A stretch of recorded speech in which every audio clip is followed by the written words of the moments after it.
The wind cut across the northern fields with a sharpness that never quite left, even in the brief weeks the land called spring. I had been working since before the sun cleared the ridge, driving new posts into the sagging fence that marked the edge of the only thing I still owned. The wood was old. The ground was harder than it had any right to be, and every strike of the mallet sent a dull ache up through my shoulder.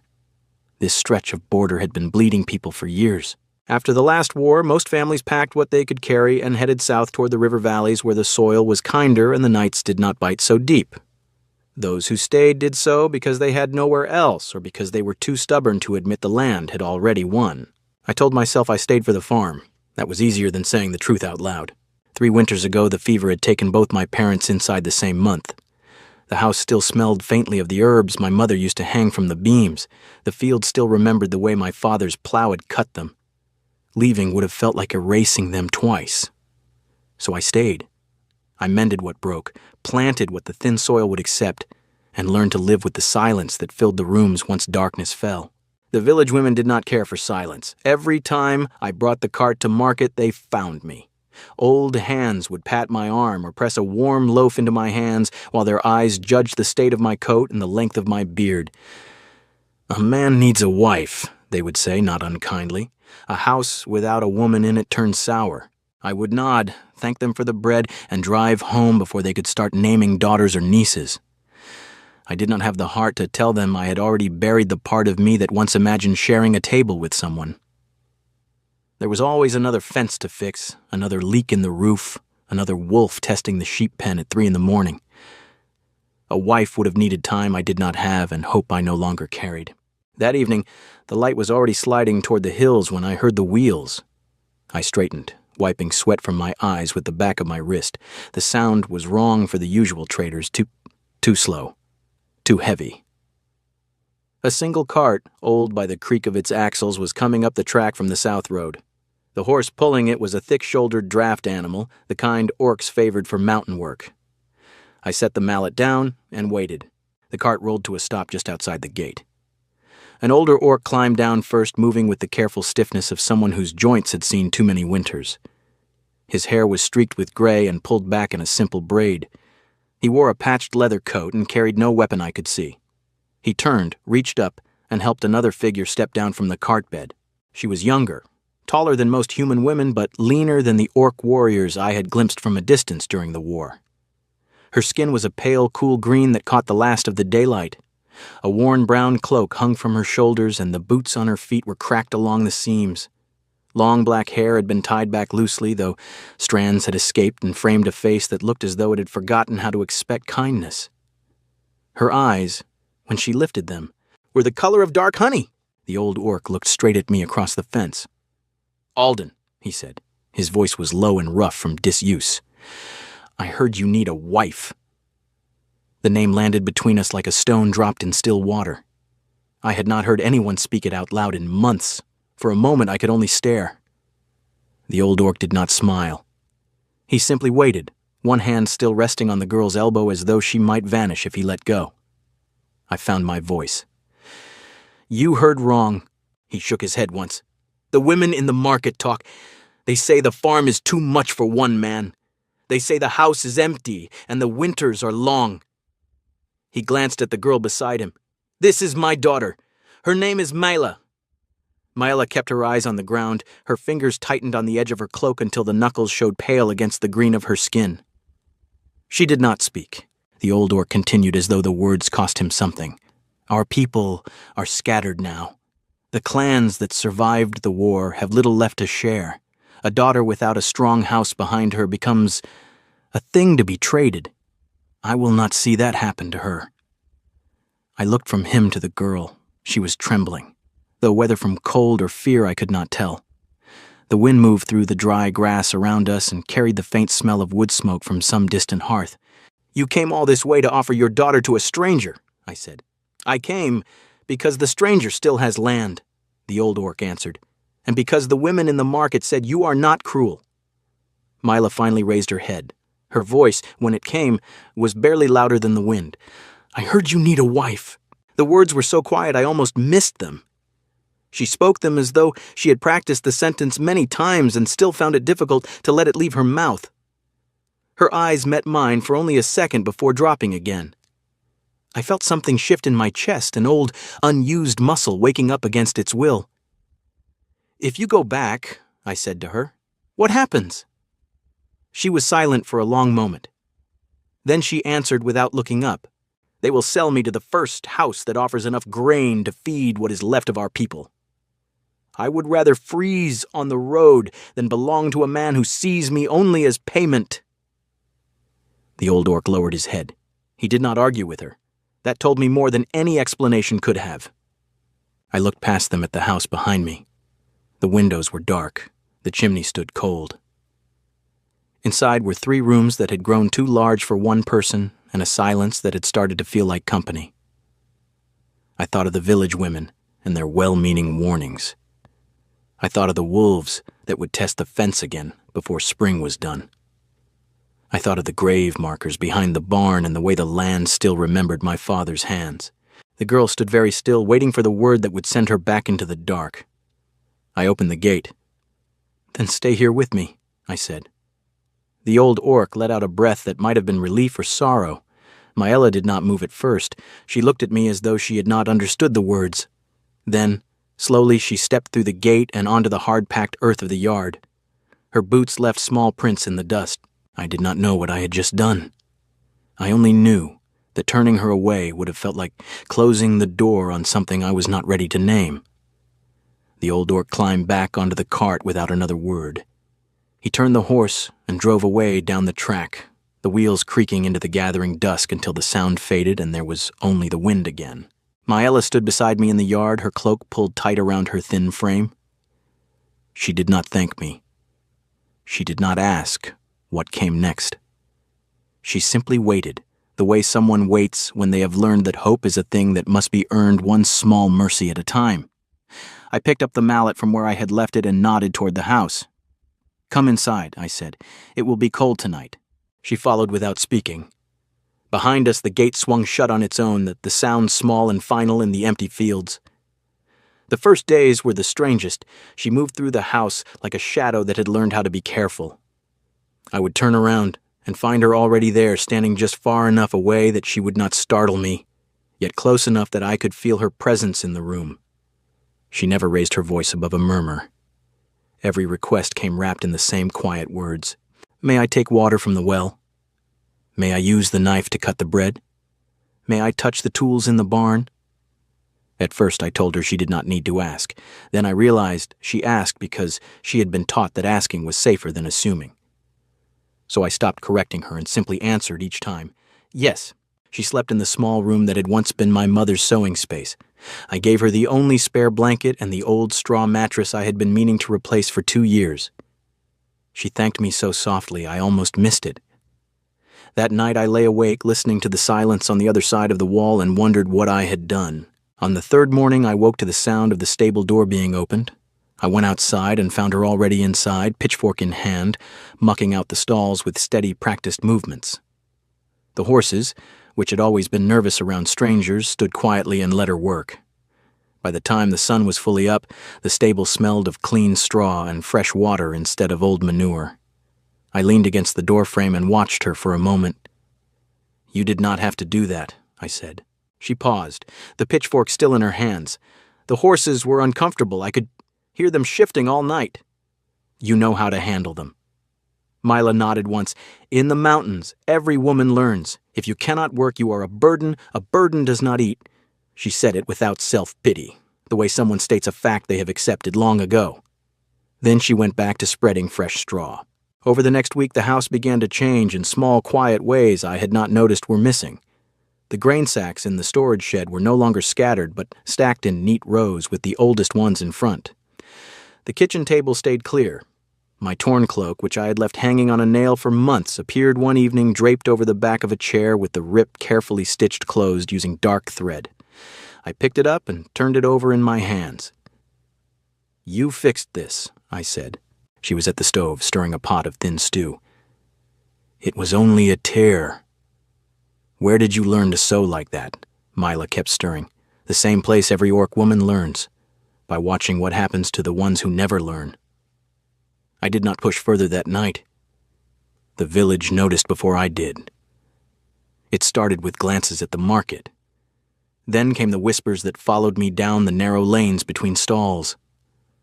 I heard fragments when I thought no one knew I was listening, living with one of them now, probably keeping her for the work, or something else. You know how men get when they're alone too long. I ignored them at first. I had grown used to being talked about after my parents died. But this was different. This carried an edge I did not like.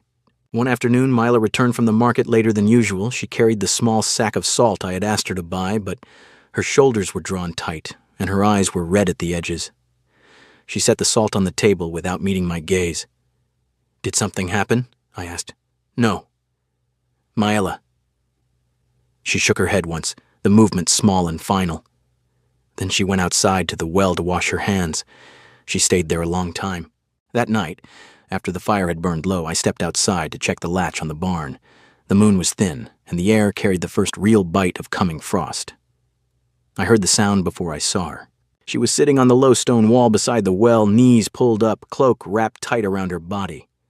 Her face was turned toward the dark fields, and she was crying without making any noise at all. Just the smallest movement of her shoulders and the occasional sharp breath she tried to swallow. I went back inside, took the spare blanket from my bed and carried it out to her. She did not look up when I sat down beside her on the cold stone. I draped the blanket over her shoulders. For a while, neither of us spoke. Then I said, "Tell me what they said." Mila was quiet for so long I thought she would not answer. When she finally spoke, her voice was rough. "They said I would bring trouble. That orc women only know how to take, that you were a fool to let me stay and would be a bigger fool if you ever trusted me." She paused. "One of them asked if I had already stolen from you." I felt heat rise in my chest, slow and steady. "They do not know you." "They do not need to know me," she answered. "They only need to know what I am." I looked at her profile in the thin moonlight, the sharp line of her cheekbone, the way her tusks caught the light when she spoke, the exhaustion that lived in the set of her mouth. "You are not what they think," I said. Mila turned her head then and looked at me directly. Her eyes were still wet. "Why are you doing this?" she asked. "Why did you let me stay?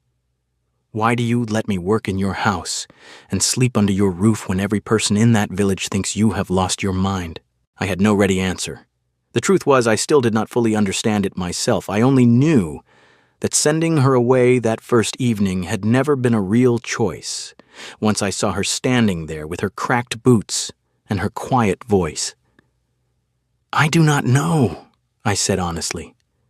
"But I know what it feels like when people decide who you are before they have ever spoken to you." She studied my face for a long moment as though searching for the lie. When she did not find one, something in her shoulders loosened. "My father was a warrior," she said after a while. "Not a great one, just a man who knew how to hold a spear and come home alive. After the war, the clans broke apart. Some fled north. Some tried to make new homes in the border hills. There was never enough food, never enough warmth. Men started trading daughters for grain and salt and promises of protection. My father refused for as long as he could. Then the winter came that nearly killed what was left of us. He heard the women in your market talking about the human farmer who lived alone and needed help. So he brought me here." She pulled the blanket tighter around herself. "I would have been sold to an old man who sells bad wine and expects young wives to pay their father's debts with their bodies. That was the offer on the table the day before we left." The words sat between us in the cold air. I thought of the village women who had patted my arm and told me I needed a wife. I thought of how easy it would have been to close the gate that evening and let the cart roll away. I thought of how small she had looked standing in my yard with nothing but a worn cloak and a name. Mila drew in a slow breath. "You have been kind to me," she said. "Kinder than anyone has been in a very long time. But I need to know something before I let myself believe this place might be real." She turned fully toward me on the stone wall. "Why are you good to me?" I opened my mouth and closed it again. The answer was not simple. It was not even clear. All I knew was that the house had felt less empty since she arrived. that the silence had started to feel like something that could be shared instead of something that had to be endured, and that the thought of her being sold to pay someone else's debt made my hands tighten into fists. I did not say any of that. Instead, I reached over and adjusted the blanket where it had slipped from her shoulder. "Because someone should be," I answered. Mila looked at me for a long time. Then she nodded once, as though that answer was enough for now. We sat together until the cold drove us back inside. She walked ahead of me into the house, her steps still quiet, but no longer quite as careful as they had been the first night. I watched her disappear into the small room and close the door gently behind her. I stood in the main room for a while after that, listening to the house settle around, the new rhythm of two people instead of one. I did not understand what was happening to me. I only knew that I was no longer living alone, and that the thought of returning to the way things had been before she arrived had started to feel like a loss I was not willing to accept. Outside, the wind moved across the fields. Inside, for the first time in 3 years, the silence did not feel quite so heavy. The summons came 3 days after the night by the well. A boy from the village arrived at dawn with a folded piece of parchment sealed in wax. He would not meet my eyes when he handed it over. The message was short and formal. The council requested my presence that afternoon regarding the matter of the orc woman residing on your property.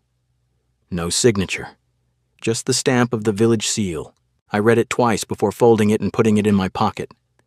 Maela was in the kitchen, kneading dough for the day's bread. She had started doing that without being asked. The smell of yeast and warm flour had become part of the house now. I did not tell her where I was going. The council met in the old stone building beside the well at the center of the village. 5 men sat at a long table that had once belonged to the last lord who tried to claim these borderlands. They were all older than me. Some had fought in the war. Some had lost sons to it. Their faces were set in the same expression they wore whenever they spoke of orcs. Not quite hatred, but something older and more tired. The eldest, a man named Harlan, who had been headman for 12 years, spoke first. "Alden," he said, "we have been patient, but patience has limits when it comes to the safety of this village." I stood in front of them with my hands at my sides. "She has done nothing wrong." "She is orc," another man said. "That is enough." Harlan raised a hand to silence him. "There is law in these borderlands. A woman without family or husband cannot remain indefinitely. It creates complications, especially when that woman is not one of us." I felt the words settle like cold iron in my chest. "You are asking me to send her away," I said. "We are asking you to follow the law," Harlan answered. "Marry her or make her leave. Those are the only 2 choices the council will accept." The room was quiet after that. I could hear the wind outside pressing against the shutters. I did not argue further. There was no point.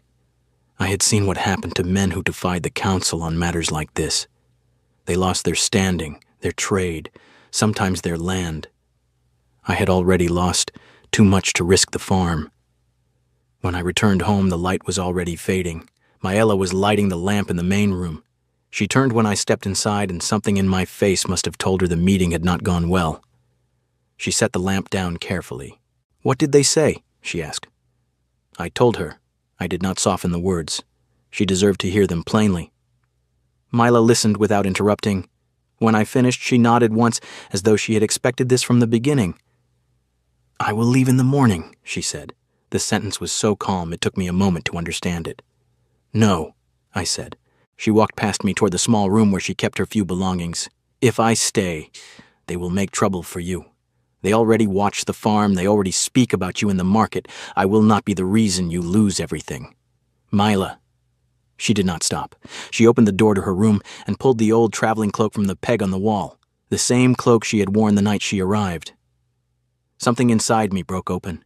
I crossed the room in 3 steps and caught her wrist before she could reach for the small bundle of clothes she had brought with her.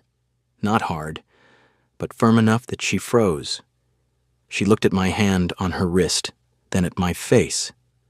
I had never raised my voice to her. I had never touched her in anger or frustration. Until that moment, I had not realized how much I had been holding back. "You think I let you stay because I felt sorry for you?" I asked. My voice was low, but it shook. "You think these last weeks have been charity?" Myla's eyes widened. She had never seen this side of me. "I am trying to protect you," she said. "I do not need your protection," I answered. "I need you to stop deciding what is best for me without asking." She tried to pull her wrist free, but I did not let go. "I have watched you work until your hands bled," I said. "I have watched you cry quietly by the well because people who have never spoken to you decided you were dangerous. I have watched you ask permission to exist in a house that was empty before you came. And now you want to walk back into the dark because a handful of old men think they can tell me who is allowed under my roof?" My grip loosened, but I did not release her. "I do not want you to leave," I said. The words came out rough. "I do not want to wake up and find the house quiet again. I do not want to eat alone. I do not want to listen to the wind and remember what it sounded like when there was someone else breathing in the next room." Myla's breath caught. I let go of her wrist and stepped back. My hands were shaking. "If the law requires a marriage," I said, "then marry me." She stared at me as though I had spoken in a language she did not understand. "You do not have to do this," she whispered. "I know. It will make things harder for you." "I know that too." Myla's eyes filled. She pressed a hand to her mouth as though she could hold the sound back, but it did not work. A small, broken sound escaped her anyway. "I thought no one would ever want me," she said. The words were barely audible. "Not like this. Not when there was a choice." I reached out and touched her face. My thumb brushed a tear from her cheek. "There is a choice," I said, "and I am making it." She stepped forward and pressed her forehead against my chest. Her shoulders shook. I put my arms around her and held her while she cried in a way she had never allowed herself to cry before. Not the silent tears by the well.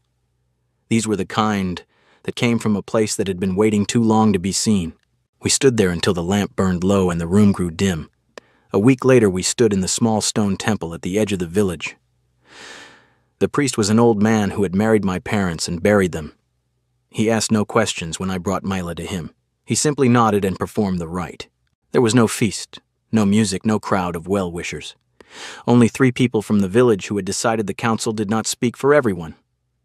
They stood at the back and said nothing when the simple silver ring I had bought from a traveling merchant was placed on Myla's finger. When it was done, we walked home together under a sky that threatened rain. Myla kept looking at the ring as though she expected it to disappear. Halfway across the fields, she stopped and turned to me. "Alden," she said. It was the first time she had spoken my name without being asked. I waited. She reached out and took my hand. Her fingers were cold from the wind, but steady. "Thank you," she said. I did not answer with words. I simply tightened my grip on her hand and kept walking toward the house that no longer felt empty. Behind us, the village lights flickered and went out one by one. Ahead of us, the dark shape of the farm waited. For the first time since my parents died, I did not dread the silence that would greet us when we opened the door. Because this time, the silence would not be mine alone. The fire started in the middle of the night. I woke to the smell of smoke before I heard anything. It was thick and sharp, the kind that clings to the back of the throat. For a moment I thought I was dreaming, caught in one of the old nightmares about the war. Then Myla's voice cut through the dark. "Alden, wake up." She was already at the door of my room, fully dressed, her eyes wide in the faint moonlight. I pushed myself up and reached for my boots. "Stay inside," I said. She did not listen. We ran outside together.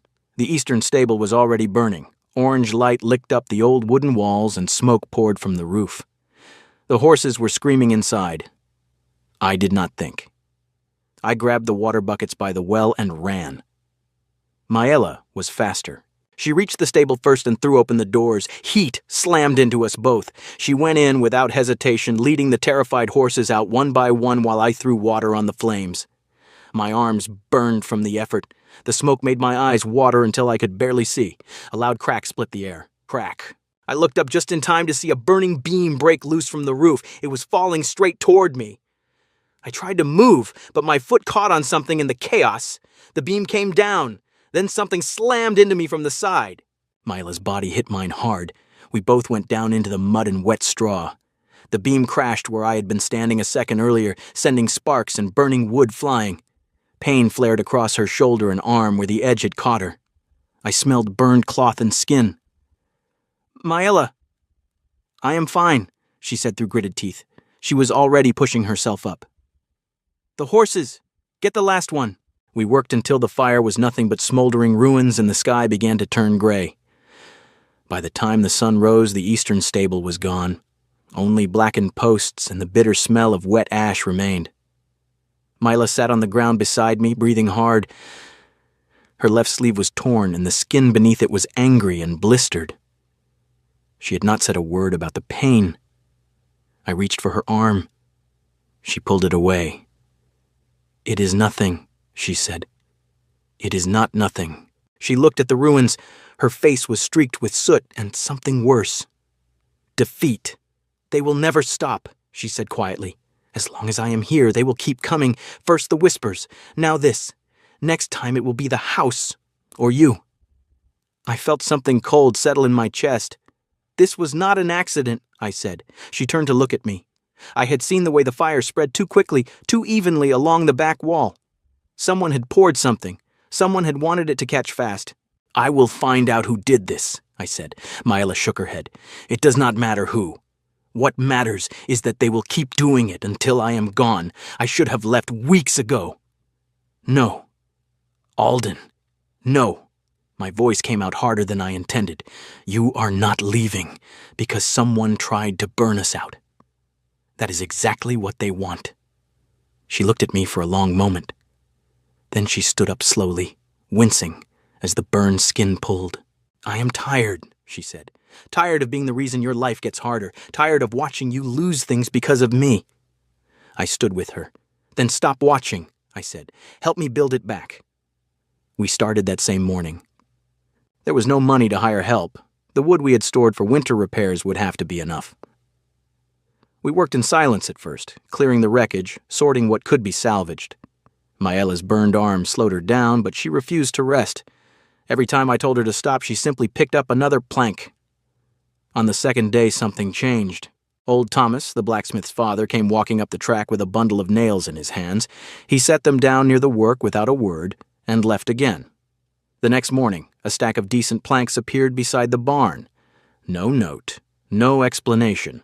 By the fourth day, 2 more people had come. They did not speak much. They just worked for a few hours and left. Maela watched them with careful, guarded eyes. She did not trust it yet. On the 6th day, while we were raising the new frame, she finally spoke. "Why are they helping now?" she asked. "They wanted me gone." I wiped sweat from my face and looked at the half-built walls. "They saw you run into a burning stable," I said. "They saw you pull me out from under that beam. Some of them are still afraid, but fear is harder to hold on to when you watch someone bleed for a place that is not even theirs." She was quiet for a long time after that. That night a storm rolled in from the north. Heavy rain hammered the new roof we had just finished. We stood under the leaking section of the old barn, watching water pour down in sheets. The air smelled of wet earth and fresh-cut wood. Maela's burned arm was wrapped in clean cloth. She had not complained once. I looked at her standing there in the half-dark, hair damp, clothes streaked with ash and mud, and I knew I could not keep pretending anymore. "I love you," I said. The words came out before I could stop them. They hung in the sound of the rain. Maela went very still. She turned to face me. Her eyes searched mine as though she was afraid she had misheard. I stepped closer. "I do not know when it happened. Maybe the night you cried by the well. Maybe the morning I found you already working in the stable. But it is true. I love you, Maela. And I am not going to let anyone drive you away from this place. From me." She did not answer with words. She reached up with her good hand, touched my face, and kissed me. It was not gentle. It was the kiss of someone who had been waiting too long to believe they were wanted. I pulled her closer, careful of her burned arm, and kissed her back with everything I had been holding inside since the day she stepped through my gate. When we finally broke apart, the rain was still falling. Her forehead rested against mine. "I have loved you since the first night," she whispered. "When you opened the gate and said I could stay, I thought I would never hear those words from anyone." I kissed her again, slower this time. Inside the half-rebuilt stable, the horses shifted and settled. Outside, the rain washed the last of the ash from the ground. For the first time since my parents died, the farm did not feel like something I was simply surviving. It felt like something we were building together, and for the first time, I believed we might actually be allowed to keep it. The spring came slowly that year, the way it always did on the border. The frost held on longer than it should have, and the wind still carried a bite even after the last snow had melted. But the fields began to green again. The new stable stood solid where the old one had burned, its beams straight and its roof tight against the rain. The horses moved easier inside it. The air smelled of turned earth and fresh growth instead of ash. Mila changed with the season. She began waking before me most mornings, moving quietly through the kitchen the way she always had, but now there was a different rhythm to it. One day she came back from the market with a small sack of flour that was finer than what we usually bought and a jar of honey from the southern valleys. She set them on the table without explanation and started mixing dough before I could ask. By the end of the week she had baked her first batch of small, round loaves. They were denser than the bread the village women made, darker, with a faint sweetness that came from the honey and something else I could not name. She took them to market the next morning wrapped in clean cloth. When she returned, the cloth was empty and there were a few extra coins in her hand. The week after that, she baked more. People started asking for them by name. The old women who had once whispered about her now bought her bread without meeting her eyes. Some of the younger ones even smiled. Mila never spoke of it, but I saw the way her shoulders sat a little straighter when she came home with an empty basket. The house felt different, too. There was always light in the window when I came back from the fields, always the smell of something cooking or baking, and always her voice, quiet but steady, asking the same question every evening as I washed the dirt from my hands. "Did you eat?" I had not realized how long it had been since anyone had asked me that. One morning in early summer, she came out to the field where I was checking the young wheat. She walked slowly, one hand resting against her side. When she reached me, she did not speak right away. She simply took my hand and placed it against the slight curve of her stomach. Her fingers were trembling. "Alden," she said. That was all. I stood there with my hand on her and the sun warm on my back and felt the world tilt beneath me in a way I had not expected. For a long moment, I could not find words. Then I laughed, the sound rough and startled, and pulled her against me as carefully as I could. We told no one at first. The secret felt too new, too fragile. But secrets do not stay small on a farm. By the time her belly had begun to show, the whole village knew. The gifts started arriving without warning. An old woman I barely recognized left a small wooden cradle on the porch one morning. It was simple, well made, the wood smoothed by hands that had clearly done this before. Another day, a bundle of thick wool blankets appeared, tied with twine.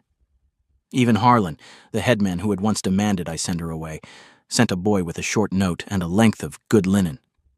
The note said only that the village hoped the child would be healthy. Nothing more. It was enough. Mila cried when she found the cradle. She did not make a sound, but I saw the tears on her face when she ran her hand along the carved edge. I did not ask what she was remembering. I only stood beside her and let her lean into me until she was ready to go back inside. On a warm evening near the end of summer, we walked out to the old oak that stood at the far edge of the western field. The tree had been there longer than the farm. My father used to sit under it after long days. Mila liked the shade it cast in the late afternoon. We sat with our backs against the trunk, her head resting on my shoulder, my hand on the roundness of her belly where our child moved sometimes like a small, secret tide. She was quiet for a long time. Then she asked, "What would have happened if you had closed the gate that night?" I did not have to ask which night she meant. "I would still be here," I said. "The fields would still grow. The house would still stand. But it would be empty in a way that has nothing to do with walls." Mila was silent. I felt her breathe against my side. "I thought I was giving you shelter," I said after a while. "That first night. I thought I was the one doing the saving." She lifted her head and looked at me. "You were," she said. I shook my head. "No. You were the one who made the silence stop feeling like a punishment. You were the one who taught me that a house can become a home again even after everything has been taken. I gave you a roof. You gave me back a life I did not know I was still allowed to want. Mila reached up and touched my face, her fingers tracing the line of my jaw the way she sometimes did when she thought I was not paying attention. I was already gone when I arrived here, she said quietly. My people did not want me. Your people were afraid of me. I had nothing left to offer anyone. And then you opened the gate and said I could stay. You did not know me. You had no reason to trust me. But you chose me anyway. She rested her forehead against mine. You saved me long before I ever saved you. We sat under the oak until the light faded and the first stars appeared. The farm stretched out around us, the new stable dark against the sky, the fields quiet and full of promise. Somewhere inside the house, a lamp still burned, the one Mayela always left lit until I came home. I thought of the night she had stood in my yard with cracked boots and a voice barely louder than the wind. I thought of the way she had whispered that she had heard I needed a wife. I thought of every small mercy that had followed, every quiet morning, every burned arm and rebuilt wall and shared silence that had slowly turned into something I could not imagine living without. I had believed I was offering a stranger a place to sleep. Instead, she had walked through my gate and given me back everything I thought the war and the fever and the long years alone had taken from me. When we finally stood and walked back toward the house, her hand in mine, I knew I would remember this evening for the rest of my life. Not because anything extraordinary had happened, but because for the first time the light in the window was not waiting for me alone. It was waiting for us.